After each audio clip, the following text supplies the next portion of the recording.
महाशिवरात्री एकच असते की नाही? पण मग दर महिन्याला येणारी शिवरात्र कोणती? या दोन्हींमध्ये नेमका काय फरक असतो? चला जाणून घेऊया. सर्वात प्रथम बोलूया महाशिवरात्रीबद्दल.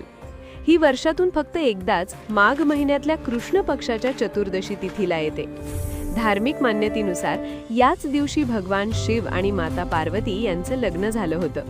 ही रात्र आध्यात्मिक उन्नती आणि मोक्ष प्राप्तीसाठी सर्वात शुभ मानली जाते. तर मासिक शिवरात्र दर महिन्याच्या कृष्ण पक्षातील चतुर्दशी तिथीला साजरी केली जाते. भाविक त्यांच्या छोट्या मोठ्या मनोकामनांच्या पूर्तीसाठी दर महिन्याला या दिवशी महादेवाची पूजा आणि व्रत करतात. या दोन्हींमधला सर्वात मोठा फरक काय आहे? बघा, मासिक शिवरात्र इच्छांच्या पूर्तीसाठी फलदायी आहे, तर महाशिवरात्र पापांपासून मुक्ती, खोल आध्यात्मिक लाभ आणि मोक्ष मिळवण्याचा महापर्व आहे. छान माहिती आहे ना?